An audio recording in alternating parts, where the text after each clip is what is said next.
All right, welcome everybody to another episode of Rise Urban Nation. It's your host Terrell Simmons, and I got a special guest in the building. Vernon is in the building. You know, I don't know why I want you to be from Mount Vernon, so I could say Vernon from Mount Vernon, so I can get my flow off. Where are you joining us from today, Vernon? I'm actually joining you from Hoboken, New Jersey, but oddly enough, I grew up in New Rochelle, which is border to Mount Vernon, so I'm close, but didn't quite grow up in Mount Vernon, so I can't take credit for that. Okay, wow, I didn't even know that, so I got close. I got real close. You were actually very close, oddly enough. So yeah. Awesome. So for the people who may not know Vernon, who is Vernon? And you could go as far as why you want with that question, but give us a little synopsis. Who is Vernon? Sure. So Vernon is a New Yorker, born and raised, who's a passionate entrepreneur, have been for a long time, and is excited about building businesses, and specifically building businesses that bridge the gap or help facilitate development, specifically in the communities that I feel most passionately about, which are communities of color.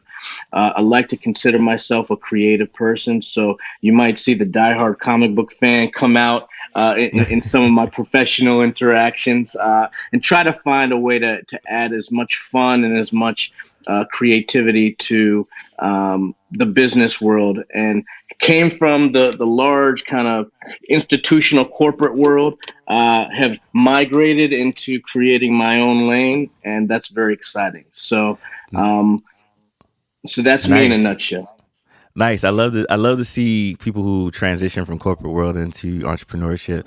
I don't want to say we're a rare breed, but you kind of get the best of what you learn from that corporate structure and amplify the work of entrepreneurship. And I didn't even know that was a plus until I met entrepreneurs who never stepped into corporate world, and it's like, man, I wish I had that knowledge and stuff that you have, because I just had to build everything on my own and not didn't have a structure or systems mindset from that I saw from other things. I had to build it. And so, do you think that gives you advantage sometimes as an entrepreneur? No question. It's absolutely, I think, spot on in that, you know, whether you're smart, whether you're hardworking, all of those things, are you capable of learning? Absolutely. But you'd like to be able to have at least a foundation upon which you can build what you're really, really good at. And I find that if you're out here just trying to learn everything on your own with no structure, with no direction, you can end up Hmm.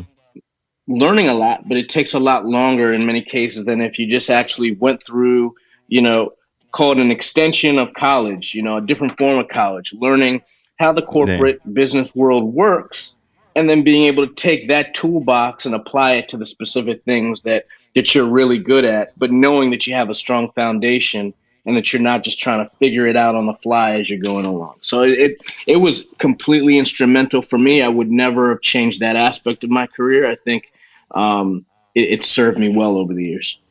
Yeah, that beats that hand-on learning. Something my uncle said to me once that I never forget. And it didn't make sense to me at the time, but it made a lot more sense later. He said, "Don't let school get in the way of your education." And what he meant by that is that there's a lot to be learned that's not in those books and in the classroom, and don't learn from those experiences as well.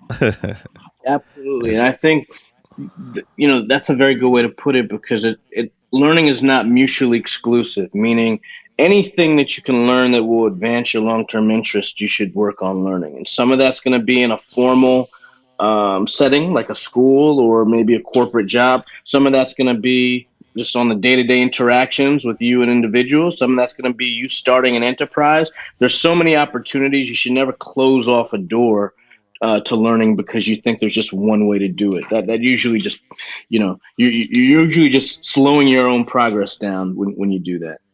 Yeah, absolutely. So tell me about your transition from corporate America to entrepreneurship. Like, how did you make that leap? How did that happen? Well, it was one big circle, I would say. It was so it wasn't really that big of a surprise, but it took a good amount of time for it to actually play out. Uh-huh. So when I was in high school, I knew that I liked this idea of building things from scratch, right? Hmm. And my parents were wise enough to recommend that I apply to this program. It was called the Young Entrepreneurship Program. It was at Columbia University, and that was the first time in my life I was in high school. I got to spend a few weeks away and go live on campus and be around other high school students that were looking into the same things I was. And that Hmm. was an incredible experience. And the whole goal of the program was, by the end of it, you actually created a business that you could actually go and experiment with in your quest to be an entrepreneur. So I did that program. I loved it. It ultimately led me to apply and be accepted to Columbia, which was a great experience. Uh, and I knew that at some point in time, entrepreneurship was always going to be a part of the narrative. I also knew that there was a lot that I didn't know, and that Hmm. I didn't yet feel that I was in the position where I could just go off and start something and be as successful as I wanted to be. And so I wanted to really understand more of how large business worked. I wanted to understand more about how the economy worked. And that's what led me into a career in finance. And I went into investment banking out of college, and Hmm. very kind of sink or swim type environment, throwing yourself into a very intense business with a lot of high stakes and big dollar deals. And it was extremely exciting. And I got a Hmm. lot of that formal corporate education that we just were talking about. Did that, and then the recession of 2008 hit, which Oh was a shock to no. the system. And I was really enjoying myself. I was working in New York. I actually moved and helped build a business for the bank I was working for in Japan. So really exciting, really great experiences for a young professional. And then the economy blew up, and there was a reckoning that asked the question, what now? Do you hang on for dear life within kind of the banking world? Do you go do something new? So that was the first chance for me to say, let me experiment with this. So launched a business along with my current business partner, and we've been doing this in various iterations where we were basically helping advise on real estate transactions that had gone sideways because of the recession. And so that was the first entrepreneurial venture. And then over the years, any opportunity I had, even if I was in corporate, ultimately went back to business school, went back to corporate, but was always investing in things on the side with the expectation that I'm building my skill set, I'm building my relationships, I'm building my network. And when I see an opportunity where I think I'm uniquely positioned to add value, I'll take advantage of it. And so by the time, fast forward to 2 years ago, launching the current business with my business partner, Diversified Lending Solutions, it was just the combination of the right place, right time, and right opportunity. And so it's been a long time in process. And I'm sure when we look back at this video, we'll laugh, 10 years from now, because there's no telling how many other business ventures I'll be involved with in addition to this. So it's just part of the journey. Yeah, it is part of the journey. So that was a fascinating story, but I like how it was kind of a domino effect. Everything led you to the next thing, and I love that you weren't afraid of the opportunity. Like some people, they look at something and look at it as the opportunity to just get their feet wet, learn more, and grow. But other people, they look at it as like, oh, that's too much. Let me go back to where it's safe, or what I know. Like Absolutely. that may not be my lane. So I love that you did that. Have you always been like that throughout life, or did it take some time to build up that skill? That took time. That wasn't just overnight. That was through me being around other people that pushed me to step outside my comfort zone. Right. I could very easily have stayed in any of the roles that I was in and just kind of get comfortable. But I was always making it a point to figure out, okay, how can I be around folks that are pushing me and pushing themselves to ask the question, what's next? Is this enough? Are you getting what you need to get out of it? When do you cut the cord? And that kind of always keeps you uncomfortable to some extent. so that you're never just fully at ease that this is the final destination. And so that was huge for me. I'll also say that at some point, you start to recognize that there is really no such thing as safety, right? So many of the friends that Hmm. I've had that have worked in long term corporate have said, "Oh, well, I'm nervous because this is safe." And I understand what they mean. It's safe in the sense that you feel like you have some degree of control because you can predict what will Hmm. happen. But I find that that's largely overstated. So it doesn't take much, Mm. whether it be some shock to the system in the economy or some change in the senior leadership of your organization, or something that can completely transform your world overnight. And then you realize what Hmm. you thought you had as control, really you didn't. And then you start to panic. So once you can get comfortable, in my mind, in living in that you don't have control over everything, you're not ever truly safe in the sense that you'd like to believe it, then you can start to come out of that and figure, okay, well, how do I position myself in a truly independent way where I have as much control as I can get, as opposed to convincing myself and tricking myself into feeling more comfortable than I really should. Yeah, it's almost like a false safety or false security that we have in a corporate environment, because, like you said, anything can change. I mean, just look at the pandemic, how that changed the restructuring of how we do work and how businesses can make money, and some survived, some didn't. If we look at the just what 5 6 years before that recession, and we're about to enter another recession, right? So it is kind of like a false security because you have no control. You're kind of at the mercy of the business decisions that the leaders of the company make, and then whatever the economy decides to do, how the market responds to your business, and what is needed when these different things arise. So yeah, I Absolutely. definitely understand that. Tell Absolutely. me, tell me about, let's jump into your business. So what industry would you tell me about your business? What industry are you in, and what's the name of your company? What does it do? Absolutely. So the company is called Diversified Lending Solutions. We're a real estate finance company. So I'd like to describe it as a real estate structured finance company. And you may say, okay, what does that mean? It means that we help owners and operators of real estate investment properties think through how best to fund their projects. And we help them obtain the funding that they need to grow their businesses. So, for instance, if you're a multifamily owner, an operator, and you want to buy 100 unit property, more times than not, you're not just opening out your bank account and just putting down cash and buying that, right? You're raising capital from third parties. You're going out and obtaining debt on that property, and that requires you to navigate that whole process of how do I convince those counterparties to provide me financing, under what terms do we structure that transaction, and how do I prevent myself from taking risks with them that could put me in a vulnerable position.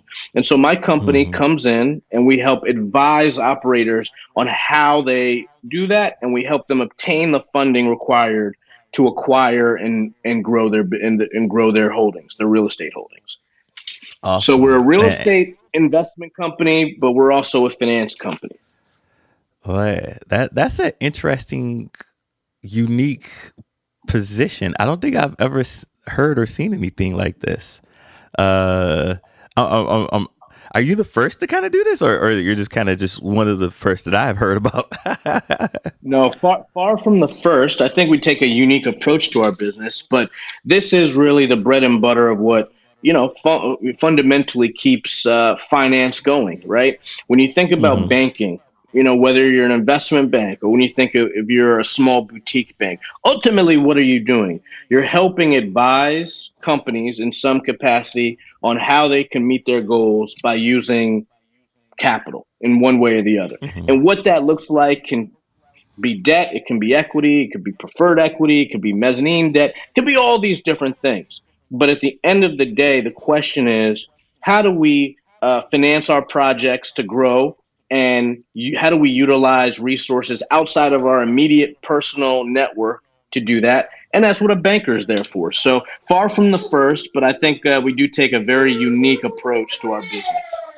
Yeah, because I think nobody really likes, especially people who have deep wallets. They don't like their money just sitting in the bank, and they want their money making money. So they want it in some type of investment. So I feel like you could be the glue to a lot of those different people to help, put that money into something that could have a good return on their investment, and leverage that into some type of lending solution or something that uses other people's money to get that asset, so that that person who has, the time, knowledge, and experience to, either renovate that property, manage that property, flip that property, whatever it is, that they you could combine both of those two worlds together for a perfect marriage. Is that, did I put it in a good nutshell, Exactly. or That's a okay? nice way to put it. I mean, if we think about kind of the generic basket of investments, what could you do with your money today? You could go out, you could invest in the stock market,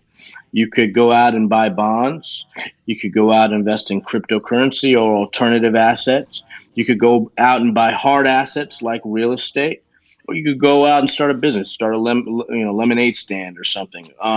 So when you think about how you allocate amongst those things, real estate is a tremendous asset class that has historically been a huge creator of wealth generation opportunities. And that has been across generations, across centuries, and that will continue to be the case. So all we're trying to do and all we do on a day-to-day basis is help people grow their businesses by using real estate and the strength of real estate as an asset class to do it.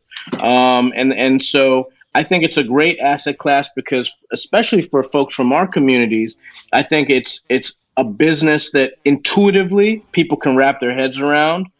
They Hmm. can see, touch, feel what it's actually linked to, and on some fundamental basis, there's just a primary need for real Hmm. estate that is very easy for someone to understand, appreciate, and wrap their head around. Yeah, what's the perfect client look like for your business when you're looking at, taking on clients and working with individuals? Could you help us understand what that looks like for you? Sure. So before I answer that directly, what I would say is if there's Sorry. no, sure. So before I answer that directly, I think the best way to frame it is there's basically a huge gap in the market between what's available for a small to mid-sized operator or investor and Hmm. a large investor.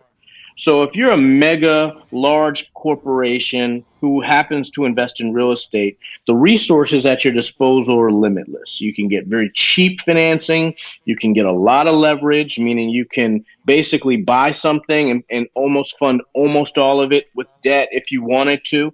And that debt is very inexpensive. Small to mid-sized businesses don't have that luxury. Why? Because they're not as credit worthy. They maybe not as have as much track record, much as experience.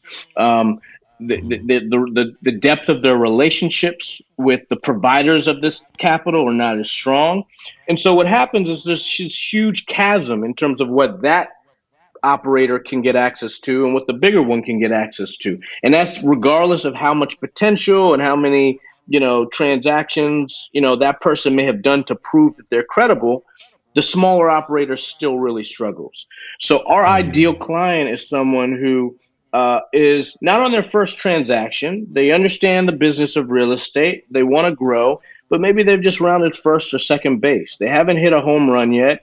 They have a couple assets or a few assets under management, but they're trying to grow exponentially, and they don't have the institutional relationships and the store of institutional knowledge to help do that very quickly. And so when you look Mm. at us, you say, why do you come to us? You come to us because I own 50 multifamily units and I want to get to 200 by next year, or I own 200 and I want to get to 400.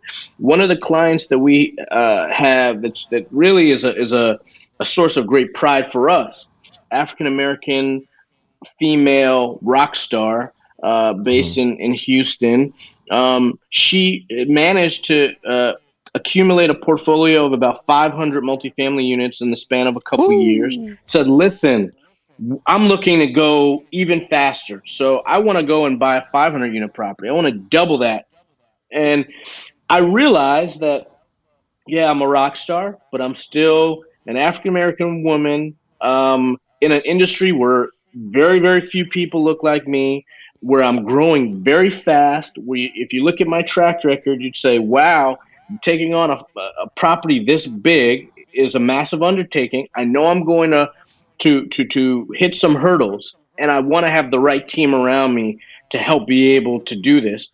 And we helped her obtain financing on a $40 million project. And that project doubled how many multifamily units she had under management, from about 500 to 1,000, and now she's off to the Wow. races, and we're talking about bigger deals. So that's the kind of, success we want to be around, and we want to help facilitate, so that when the dust settles, now you have a whole new crop of investors that would traditionally not be playing in the sandbox of the normal, successful investors. And we've accumulated wealth in the process for those operators. We brought quality projects to the communities that they're investing in, and people feel excited about that, and they can see themselves reflected in those success stories. So that's Yeah. really what we live and breathe for. Yeah, you gotta now, man. That's just beautiful. And first, I must say, you got to introduce me to this rock star. I need to have this rock star on the show. and, Absolutely.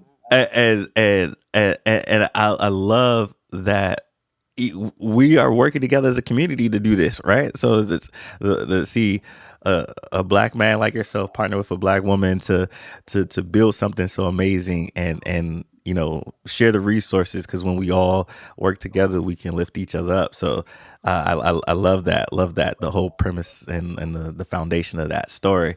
uh Now I'm gonna go back. Let's go back a little bit, because now Sure. you out here. You look like this mega star.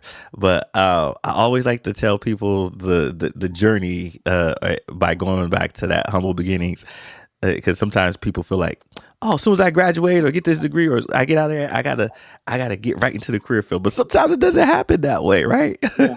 So Absolutely. tell me, what was your first job? Sure. Yeah, it's funny. Yeah, I had two first jobs, and it's going to be sound very kind of extreme differences. My real first job was being a tennis instructor for my local high school tennis camp. Right. So did that. Was a caddy for a little while. Didn't really like how I was treated. Didn't sit well with me. And so I got my first real kind of corporate gig working for GE Capital, Stamford, Mm, Connecticut. And I did an internship program called Inroads, which was designed for people of color who wanted to enter into the corporate world. And it was, structured program and all of that.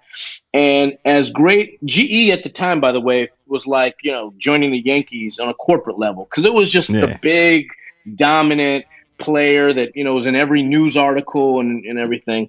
And I went there and quickly realized that I felt like a lot of people do. Either I felt like a cog in a very large, wheel, meaning Hmm. that starting my career, the organization felt so vast that I Hmm. said to myself, well, I mean, where do I fit into this? And I'm learning a lot and I'm drinking out of a fire hose, but I don't really feel like, I fit in. So that's actually what led me down the path. I want to do something a little bit more high flying, a little bit more exciting. I want to, Hmm.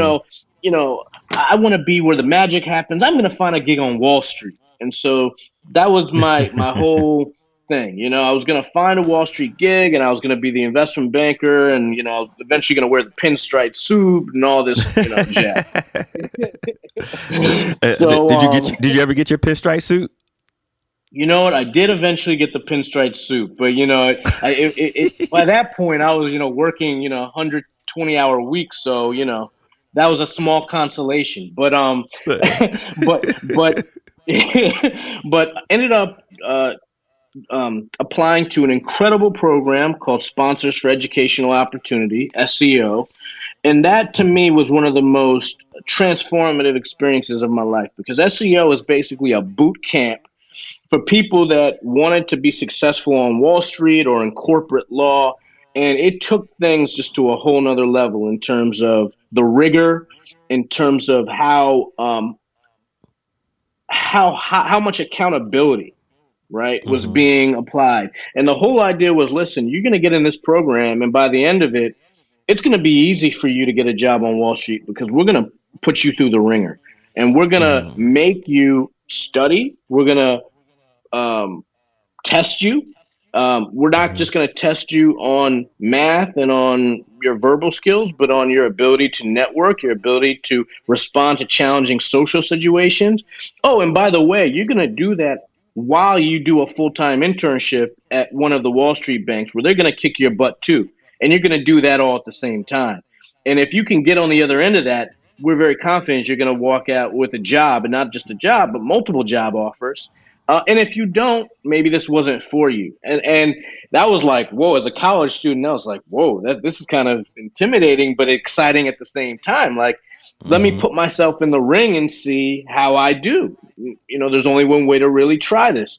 And fortunately, did that program, met a lot of great people, learned a ton, and fortunately got my first full time job out of college, working for Credit Suisse. Mm-hmm. So that was a huge learning experience, and that's why, to go back to your very first question, sometimes, if I had just gone a purely entrepreneurial path, which was less common then when I was in college than it is today, I would have missed out on all of that. And that was such a rich experience and such a formative foundational experience.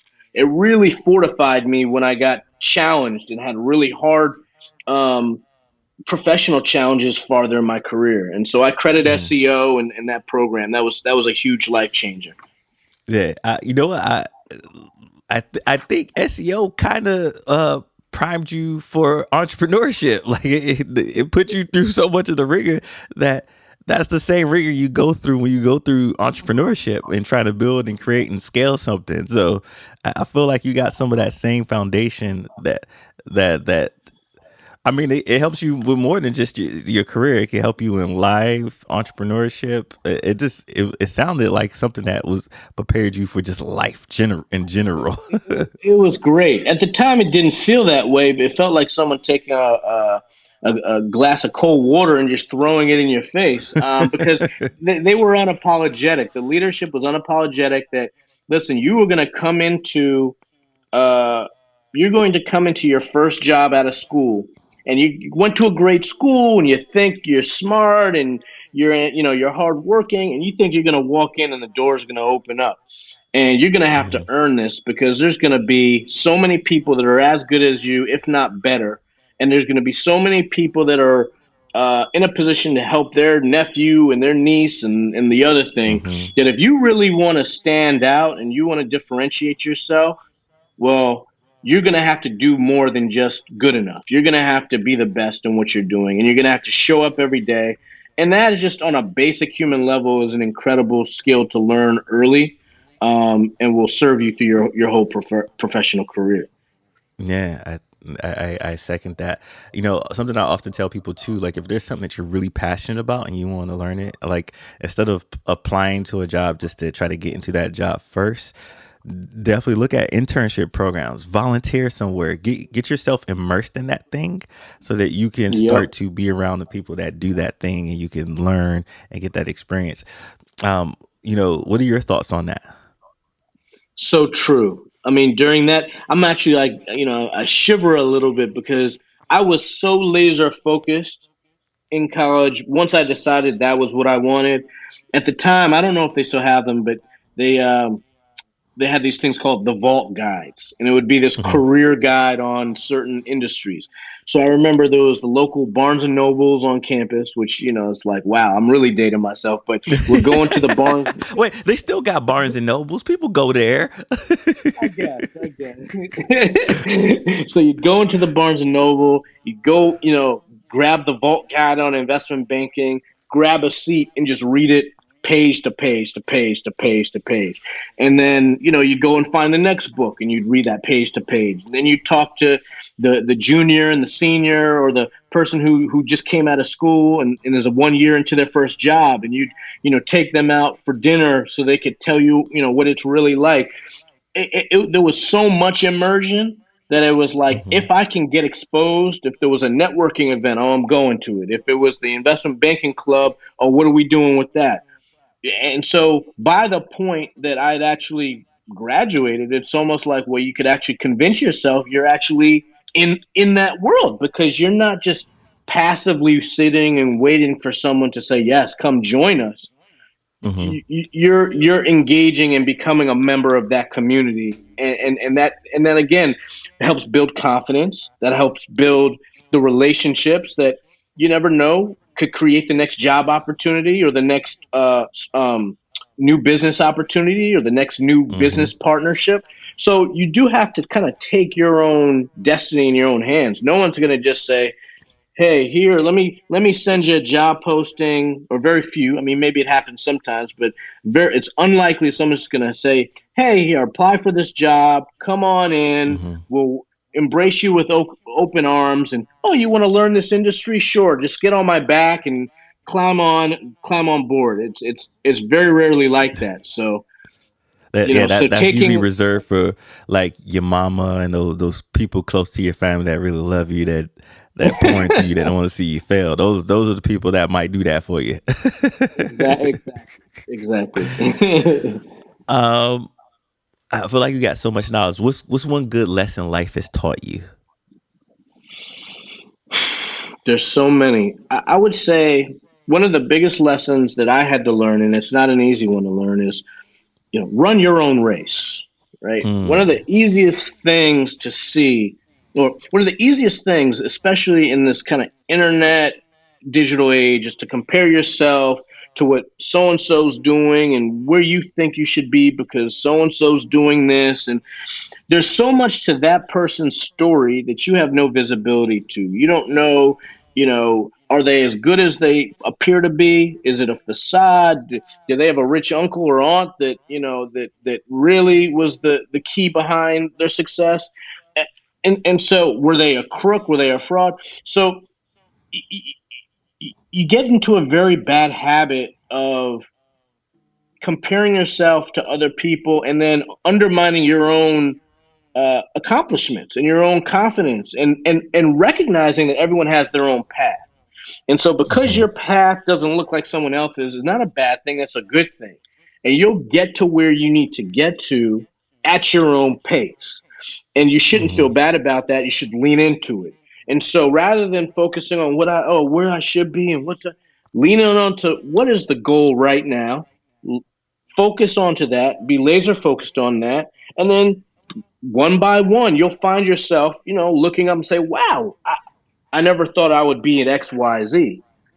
So the other thing, and my dad always said, it's the journey, it's not the destination.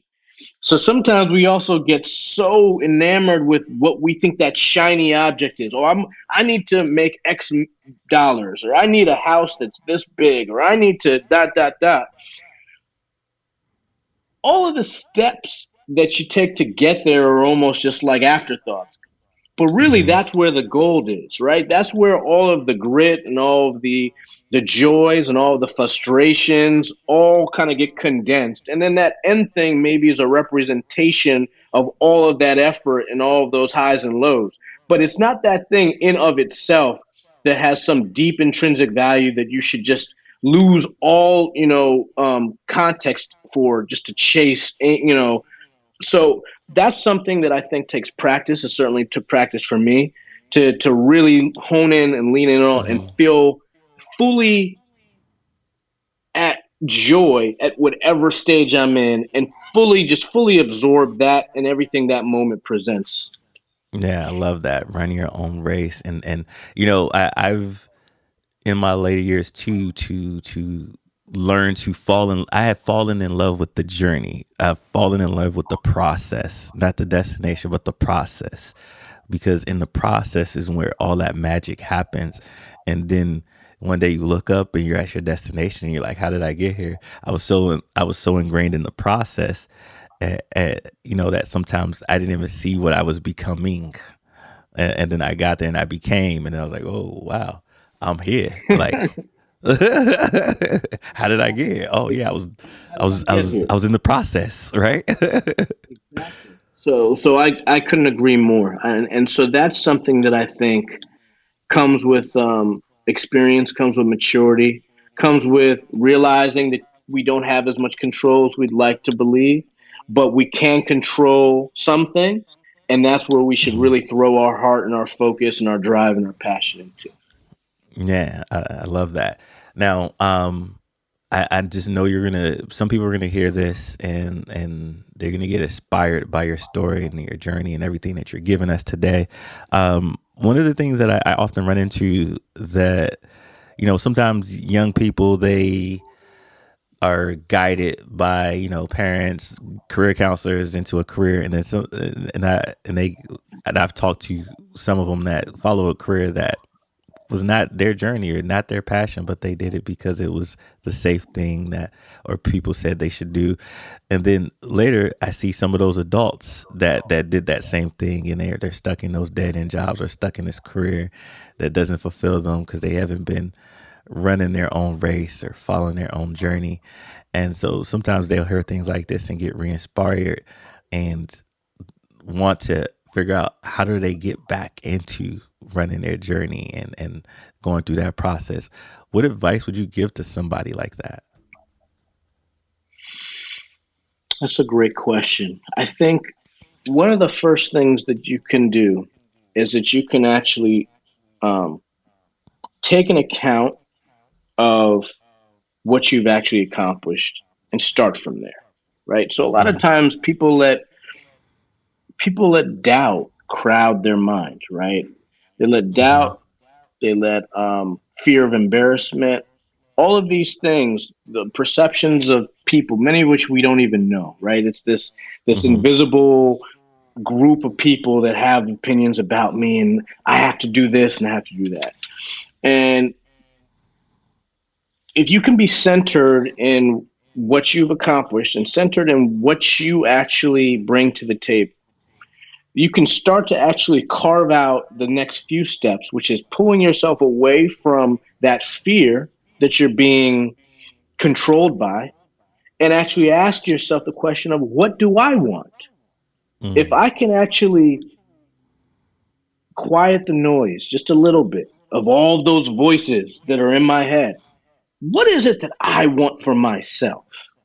mm, And once you can ask yourself that question and go through the work and the effort of answering it, because it's not an easy question, right?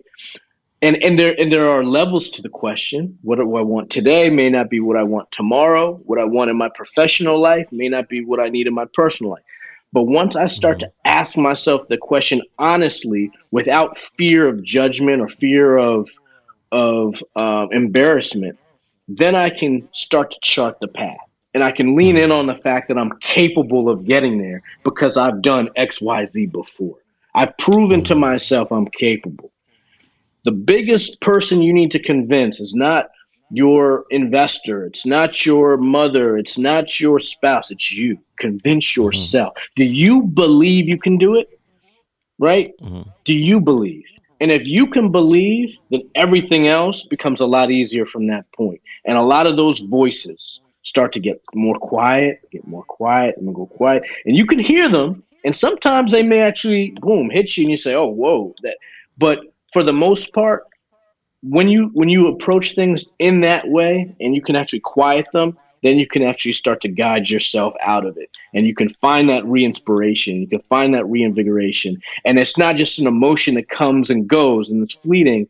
It's something that actually reaffirms you because you know you got this and you're capable of taking it to the next point. I love that. If you can believe, you can achieve. And I think that's the one thing that people don't understand. You have to. There's a lot of work to do on self to make and manifest and carry out and just do that thing that you are set to do. I remember being in a pitch competition and uh there's the judges that were there were VCs. They were investing in, the idea of, this these things that these different tech people and creators and students, whoever was there, were pitching. And I remember there was one that was just a solid pitch. And I thought for sure they were going to win. And then they ended up picking a different team. And I was like, interesting. I was like, why? And I asked them, like, why'd you pick that one? Like, they had a solid financial plan. The pitch was like just perfect. And then he was like, well, we just didn't believe in the team. The team is just as important. And Hmm. if you there were some things we saw within the team of this uncertainty, cohesion, and the way they, weren't flowing and gelling together. And I was like, wow. And then there was a lack of confidence in the leadership of that team. And I was like, wow. Absolutely. And I was like, so the investment didn't go through for that one because, like you said before, you got to believe in you. It's not you got to convince everybody. You got to convince you. And I think once you convince you, it's easy to convince everybody else.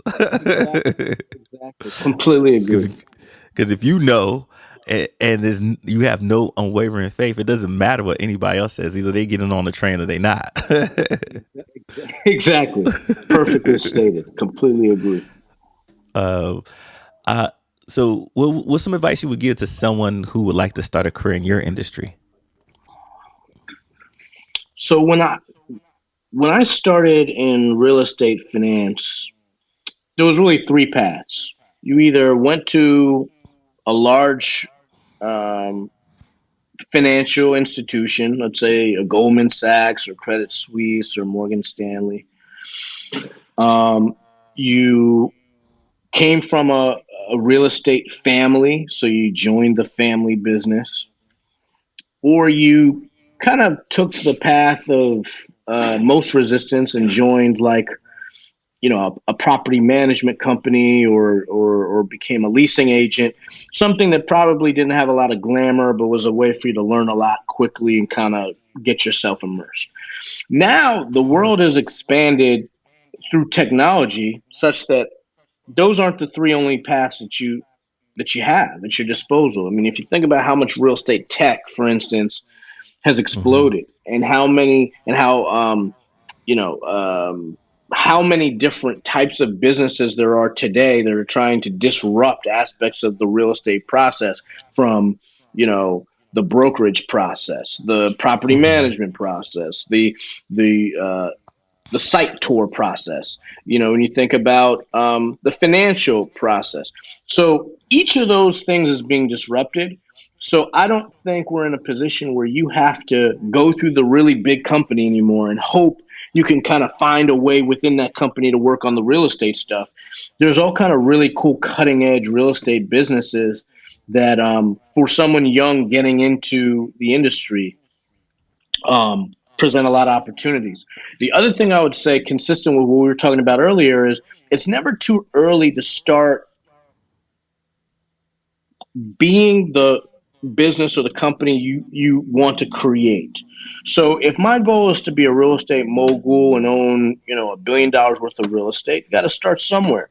And so if you have a 9 to 5 and you're not in real estate, you should be looking to expand your network with people that are investing, so that at the very least, if you can't do a project on your own, and it would be great if you could do a small one on your own, you can be a passive investor in another project and learn what it means to be an investor from that perspective. Because guess what? You do that once, you do that twice, and that's how you're gaining your store of knowledge, you're gaining your confidence, so that when you either come into a bigger opportunity or more money or more resources, you're ready for it. As opposed to, people kind of think of being quote unquote ready as this binary thing where it's like, oh, I'll work for 10 years or 5 years or 20 years and then I'll be Yeah. ready to do. No, it's a progression. It's a progression. Mm-hmm. And so you need to be taking the small baby steps today and tomorrow that will leave you being in a position where you won't be the person asking, well, wow, I saw Jim or Susie, went and launched this massive company, 15 years from now. How did they do that? That's just crazy. No, they were spending the last 15 years taking the baby steps to get there. And so it's a process. And so Mm-hmm. invest in the process early, I would say. Yeah, I love that. Invest in the process early. Um, with going back to what you were saying, with all of the different things and disruptions happening in real estate, um, specifically for your industry, what do you think the future has in store for your industry? So clearly, on the technology front, there's some massive disruptive technologies. You know, whether it be blockchain, whether it be the integration of cryptocurrency and the continued bifurcation of real estate assets. So, in other words, crowdfunding was a massive movement for a while because it allowed people to invest very small stakes in real estate that they had some connection to. You know, with cryptocurrency and blockchain, that allows for further fractionalization of real estate, but even in a more seamless fashion where people could conceptually buy and sell very small fractional interests, just like they do a stock. And so I think Hmm. that process is um, sounds easier than it really is, and there are Hmm. challenges, but I directionally do see that being a big piece of how real estate is bought and sold. I would say that on a more social level, what I would hope is that as people of color and communities of color continue to accumulate their knowledge, right, having worked at big companies and having made money, that we'll be more successful in pooling resources amongst each other to invest in our communities. I think traditionally there's been a lot of angst and a lot of frustration of, well, this isn't what the community should look like, whether that be because of gentrification or because communities are underinvested in or dilapidated. I think we have a Hmm. really exciting opportunity to really pool resources, like on the deal I told you in Houston, where you can take attorneys, you can take bankers, you can take operators, you can take construction companies and build teams that come together with the goal of building successful projects that actually expand opportunities for wealth creation and actually deliver the needed services and amenities to our own communities. And so I kind of challenge others, I challenge myself to continue to really work towards accomplishing that in whatever capacity or market you're in, right? When you're for reasons that we probably don't have time to get into, for a lot of folks, it's there's been challenges for folks within our community to play nicely in the same sandbox, and Hmm. I think it makes things harder. And there's a lot of great examples of other communities and other groups that have cracked that code a little bit better than we have. So that's something that I Yeah. think could be transformative for us. I think we have all the instruments to do it, but we have to really make it a priority. And as Yeah. much as we I, talk about all of these other issues that we need to fix in the context of everything that's going on, we really do have to make wealth creation and economic development and taking ownership of that narrative and ownership of that process. We have to make that central for ourselves. yeah, that's spot on, and yeah, some of that you're speaking to is yeah, that's a we would need a whole episode to dissect that. Let's see how we can one the strategy, two building that and having us play nicely in the sandbox together to achieve that. Yeah, that's a us, that would be that would be a well listened to show. um, the other thing I think about when we talk about this too is I know you've probably seen the evolution being in the industry for so long. How has it been for you? Have you seen companies hire more people of color? Has it risen? Like how has that development been, or is it kind of stagnant, the same?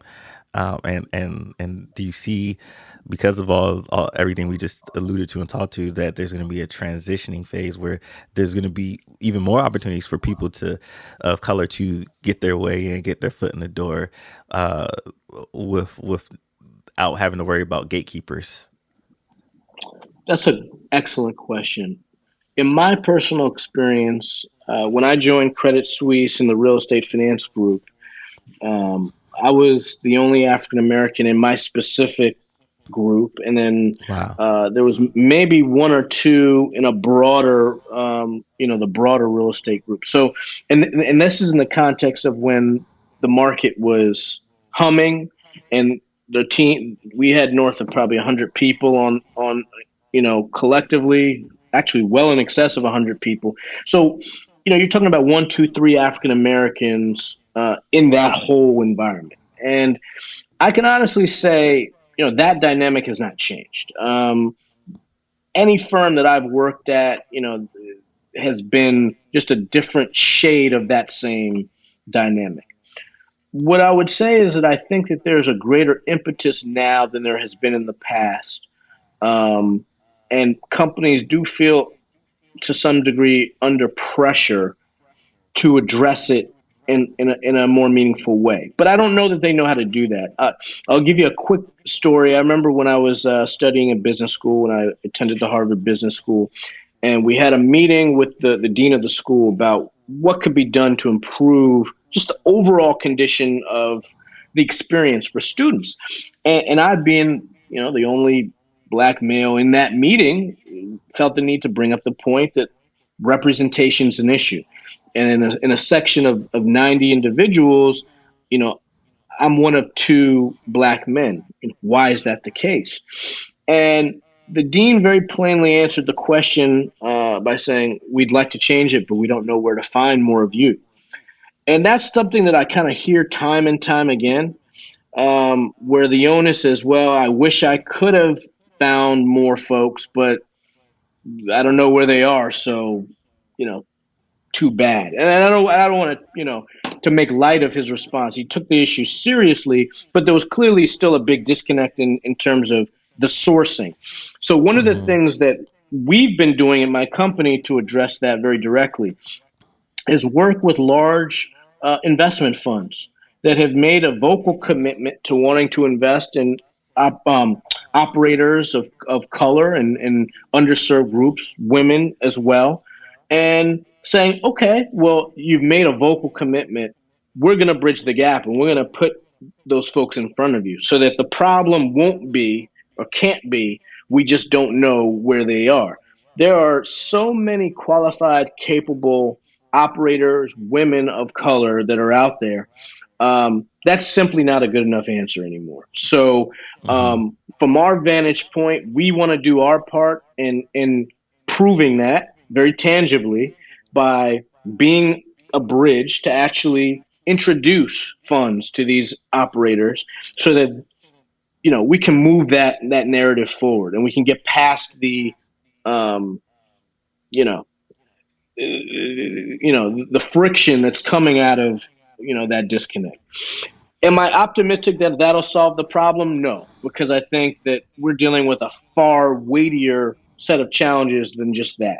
But we have to scratch the surface to get deeper, right? So, Mm-hmm. so we'll take the steps that we need to keep forcing that conversation. But it's a point of contention. It's a point of frustration, and I would think anybody you speak to that's been in the commercial real estate space, who's of color, would share that sentiment to some degree.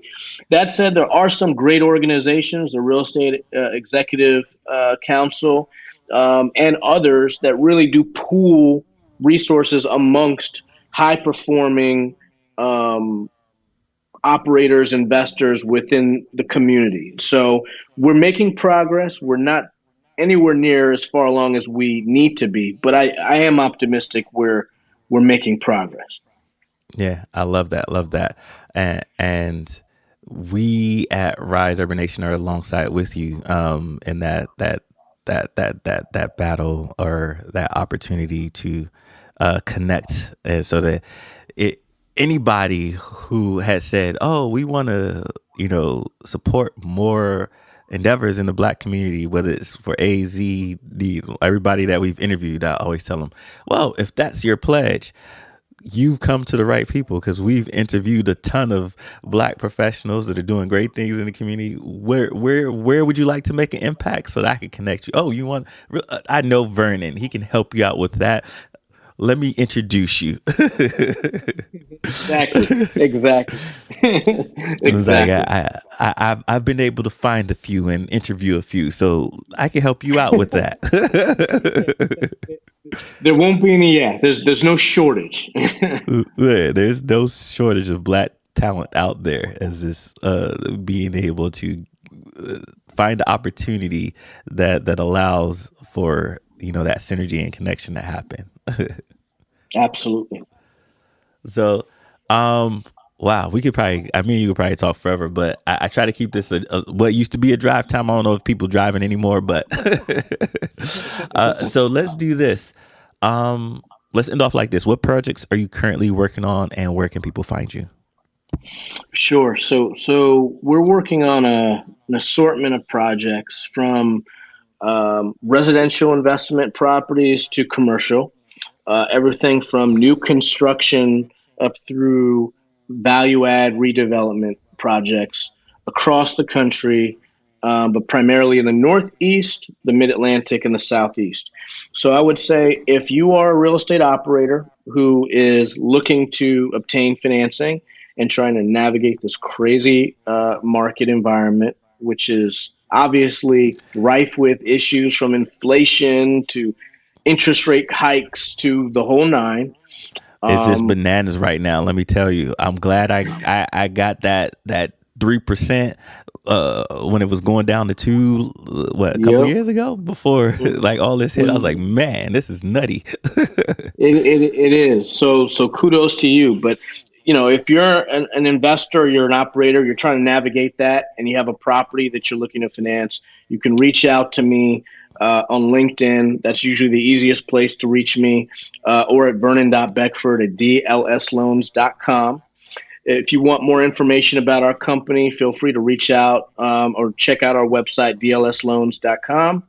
And I'm readily available via LinkedIn. So feel free to ping me, and I'm happy to discuss a project if you have something in mind. The other thing is, I would say is that there's a whole generation of soon to be investors. You're maybe not there yet, but you're looking to get there. And so if you have a question that you want to ask, if you need to ping me just to kind of take my temperature on a project you're working on or a project. I always like to make time for folks trying to get themselves into the industry. I realize how tough that is. I remember what that felt like.